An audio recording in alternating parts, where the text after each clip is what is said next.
여리고 성을 함락한 이스라엘은 가나안의 땅을 점령하기 시작했어. 12지파가 가나안 땅을 나누었지만 모두 점령하지는 못했지. 이스라엘이 모든 가나안 땅을 점령할 거야. 여호수아가 살아있는 동안 이스라엘은 하나님을 잘 믿었어. 하나님이 애굽에서 우리를 구하시고 이 가나안을 주셨습니다. 우리는 오직 하나님만을 섬겨야 합니다. 하지만 이스라엘 자손들은 가나안을 점령하지 못했어. 오히려 가나안 사람들과 결혼하고 우상을 섬기기 시작했지. 저기 여기서 나가줄래? 여보, 나도 이제 아스다롯을 믿을까봐. 여호수아가 죽고 이스라엘 자손들은 우상을 섬기기 시작했어. 전지전능한 바알 신이시여, 부자 되게 해주세요. 어쩌려고? 이에 진노한 하나님은 메소포타미아 왕 구산 리사다임이 이스라엘 백성을 다스리게 하셨지. 하하, 내가 괴롭혀줄게. 하나님을 불러봐. 우리 이제 어떡해? 고통받는 이스라엘 백성은 하나님을 찾아 부르짖었어. 하나님, 우리를 살려주세요. 하나님만 섬길게요. 그러게 왜 우상을? 하나님은 이스라엘을 구하기 위한 구원자로 사사를 세우기로 하셨지. 하나님이 사사와 함께 하셨기 때문에 사사들이 있는 동안은 이스라엘을 적들로부터 구해주셨어. 하나님을 힘으로! 하지만 이스라엘은 다시 하나님을 잊고 우상을 섬겼고, 이에 진노한 하나님은 이방인을 통해 이스라엘을 벌하셨어. 일로 와! 내가 괴롭혀줄게! 이스라엘 백성은 다시 하나님을 찾아 부르짖었어. 사사시대 동안 이 일이 반복되었단다. 하나님, 다시 살려주세요. 한 번 더 부탁해요. 그러게 왜 우상을 섬기냐고? 하나님은 온니엘을 불러 첫 번째 사사로 세우셨어. 오직 하나님만. 온니엘은 갈렙의 조카였어. 온니엘에게 하나님의 영이 임하자 구산 리사다임을 크게 물리쳤지. 하나님이 함께 하신다. 이후 이스라엘은 40년간 평화를 누렸어. 하지만 온니엘이 죽고 이스라엘은 다시 우상을 섬기기 시작했어. 그렇게 혼나고 또 우상을 섬긴다고? 그 후 이스라엘은 18년 동안 모압 왕 에글론의 지배를 받게 돼. 이스라엘은 다시 하나님을 찾았지. 내가 마음껏 괴롭혀주마. 하나님, 부탁해요. 두 번째 사사 왼손잡이 에웃은 모압 왕 에글론을 죽이고 모압을 무찔렀어. 이후 80년간 평화를 얻을 수 있었지. 하나님이 심판하신다! 이렇게 범죄, 회개, 구원의 반복되는 역사가 사사기 동안 펼쳐진단다. 오늘 하나님께서 우리에게 주신 말씀은 사사기 2장 15절에서 17절의 말씀과 사사기 21장 25절의 말씀입니다. 함께 한 목소리로 말씀을 읽어보겠습니다. 시작! 그들이 어디로 가든지 여호와의 손이 그들에게 재앙을 내리시니 곧 여호와께서 말씀하신 것과 같고 여호와께서 그들에게 맹세하신 것과 같아서 그들의 괴로움이 심하였더라. 여호와께서 사사들을 세우사 노략자의 손에서 그들을 구원하게 하셨으나 그들이 그 사사들에게도 순종하지 아니하고 오히려 다른 신들을 따라가 음행하며 그들에게 절하고 여호와의 명령을 순종하던 그들의 조상들이 행하던 길에서 속히 치우쳐 떠나서 그와 같이 행하지 아니하였더라. 그때 이스라엘에 왕이 없으므로 사람이 각기 자기의 소견에 옳은 대로 행하였더라. 아멘. 다 함께 인사할까요? 샬롬! 친구들, 한 주간도 잘 지냈나요? 오늘도 예배하기 위해 유튜브로 모인 여러분 진심으로 환영하고 축복합니다. 우리가 매주 나누는 샬롬이라는 인사말처럼 예배하는 소년부 친구들 가운데 평안이 가득하길 소망합니다. 지난주 이스라엘 백성들은 드디어 약속의 땅 가나안 땅 앞에 도달했습니다. 모세와 출애굽 1세대들이 죽고 그 아들과 딸들이 가나안 땅에 들어가게 되었습니다. 늘 불평과 불만으로 가득 차 있어 하나님을 믿지 못했던 이전 세대와는 달리 그 다음 세대들은 하나님의 말씀을 믿고 담대히 나아갔어요. 그래서 결국 커다란 여리고성과의 싸움에서 당당히 승리하였습니다. 기억나나요? 이스라엘 백성들의 승리 비법은 그저 하나님의 말씀대로 일주일 동안 여리고성의 주위를 돌았을 뿐입니다. 그 결과 피 한 방울 흘리지 않고 엄청난 상대인 여리고성과의 싸움에서 승리할 수 있었던 것이죠. 이스라엘 백성들의 비법은 어떤 상황 속에서도 하나님의 말씀을 믿는 믿음이었습니다.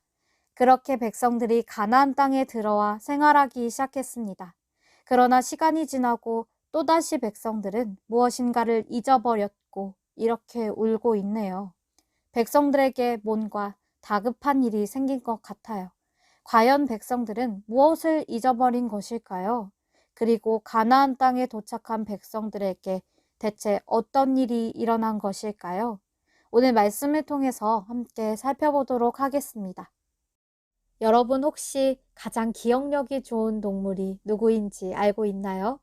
실제로 스웨덴의 스톡홀름 대학교에서 비둘기, 돌고래, 침팬지, 개 등 총 25종의 동물들을 대상으로 기억력 테스트 실험을 했습니다.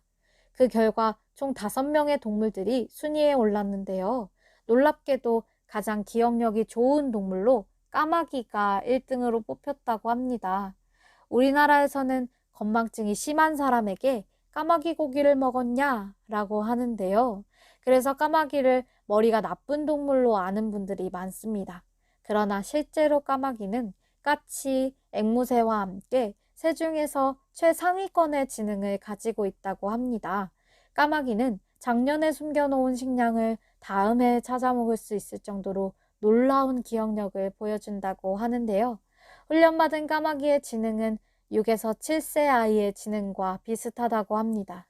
사실 별다른 훈련을 하지 않아도 거울 속 자신을 알아보며 도구를 사용할 수 있을 정도로 똑똑한 까마귀입니다. 게다가 도시에 사는 까마귀 중에서 껍질이 딱딱한 견과류를 일부러 도로로 떨어뜨린 뒤 자동차가 밟고 지나가면 그때 열매를 빼먹는 장면이 포착된 적이 있다고도 하는데요. 굉장히 지능이 높은 겁니다. 그리고 까마귀 말고도 높은 기억력을 가진 동물들에는 2위에는 고양이, 무려 10분이나 기억할 수 있다고 합니다. 3위는 바다사자, 4위 돌고래, 5등은 코끼리가 있었습니다. 그러나 무엇보다 이러한 동물들보다도 인간은 엄청난 기억력을 갖고 있습니다. 그런데 이러한 엄청난 기억력을 가진 인간인 이스라엘 백성들이 도대체 무엇을 잊어버렸던 것일까요? 이스라엘 백성들은 가나안 땅에 들어와 살면서 하나님을 잊어버리고 다른 신들을 섬기기 시작했습니다. 물론 처음부터 백성들이 다른 신을 섬겼던 것은 아니에요. 백성들이 살고 있었던 시대는 사사시대였습니다. 그간 백성들은 애굽의 노예 생활을 하였고 광야 생활을 하며 이곳저곳을 돌아다녔습니다. 한 번도 자신의 땅에 자리를 잡고 나라를 이루었던 적이 없었죠. 그러나 백성들이 가나안 땅에 들어와 정착하여 살기 시작하면서 함께 살아가기 위한 새로운 규칙들이 필요했습니다. 그러한 규칙들을 세우는 일을 주로 여호수아가 담당하여 했습니다. 그러나 여호수아가 죽고 난 뒤에 이러한 일을 해줄 사람이 없어졌습니다. 그래서 백성들은 어디엔가 의지하고 싶었죠. 백성들은 또한 가나안 사람들과 어울려 살았는데요. 그런데 어느 날 옆에 있는 가나안 사람들을 보니 커다란 석상 앞에 절을 하고 있는 거예요. 백성들의 눈에 그 커다란 석상이 참 멋있어 보였습니다. 하나님은 눈에 보이지도 않는데 저 석상은 눈에 보이니까 더 믿음이 가는 것도 같았어요. 그렇게 백성들은 가나안 백성들의 우상 숭배에 동화되어서 함께 다른 신들을 섬기기 시작했습니다. 백성들이 우상신들을 섬길 때마다 다른 나라의 침략을 받았고 백성들은 꼭 그제서야 하나님을 찾았어요. 그때마다 하나님께선 사사들을 부르셔서 백성들을 하나님의 말씀으로 구원해냈습니다. 백성들이 가나안 땅에 들어와 왕도 없고 지도자도 없던 때, 이때가 바로 사사시대입니다. 하나님께선 12명의 사사들을 백성들에게 보내셨어요. 그러나 그때뿐이었습니다. 백성들은 다시 하나님을 잊어버리고 다른 신들을 섬겼습니다. 또다시 하나님께선 사사를 보내어 백성들을 구원하셨죠. 그렇게 똑같은 일을 7번이나 반복했습니다. 도대체 왜 이런 어리석은 짓을 이스라엘 백성들은 반복했을까요? 백성들이 바보였을까요? 아닙니다. 인간은 지구상의 동물들 중 가장 똑똑하고 좋은 기억력을 가진 존재입니다. 백성들이 바보여서 자꾸 하나님을 잊은 것이 아니라 백성들의 마음속에 하나님이 아닌 다른 것들로 가득 차 있었기 때문입니다. 기억력의 문제가 아니라 마음의 문제였습니다. 내 마음의 중심에 하나님께서 계시지 않았기 때문이에요. 이스라엘 백성들이 처음 가나안 땅에 들어와 살기 시작했을 때 하나님께서는 분명히 이렇게 말씀하셨습니다. 가나안 땅의 사람들을 단 한 명도 살려두지 말고 내보내라. 그런데 백성들은 하나님의 말에 귀 기울이지 않았습니다. 그들을 종으로 부리거나 이용할 생각으로 내버려 두었죠. 그러나 하나님께서는 알고 계셨습니다. 내 주변의 환경이 얼마나 중요한지를요. 하나님께서는 이스라엘 백성들이 가나안 사람들과 어울려 살다 보면 우상숭배와 같이 나쁜 습관들을 금방 배우게 될 것이란 걸 알고 계셨습니다. 가나안 백성들과 함께 살던 이스라엘 백성들은 결국 가나안 백성들을 따라서 하나님이 아닌 다른 신들 앞에 절을 하고 섬기기 시작했어요.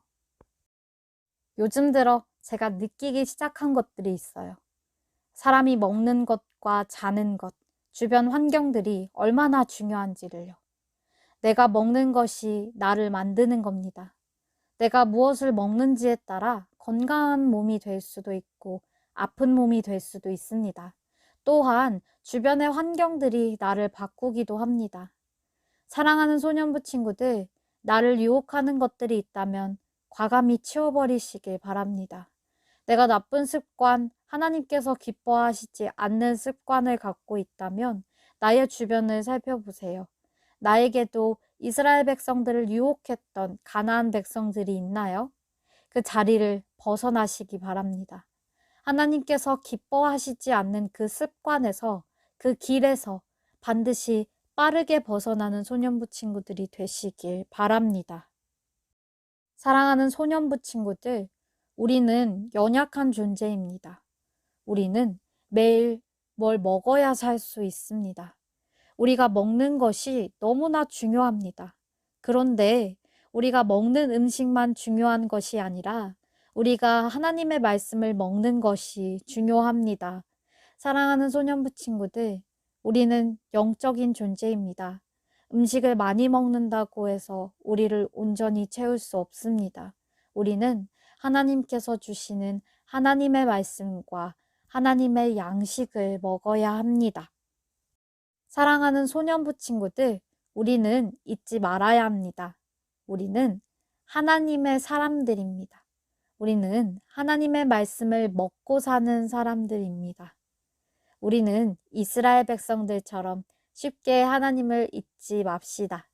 늘 하나님을 기억하고 하나님께 의지하는 소년부 친구들이 되길 바랍니다. 밥을 먹고 잠을 자고 이러한 일상들을 모두 하나님과 함께하는 소년부 친구들이 되길 소망합니다. 아멘. 이 시간 우리가 받은 말씀을 기억하면서 기도드리시겠습니다. 사랑의 하나님 감사합니다. 어려운 상황 속에서 우리가 함께 예배하고 있습니다.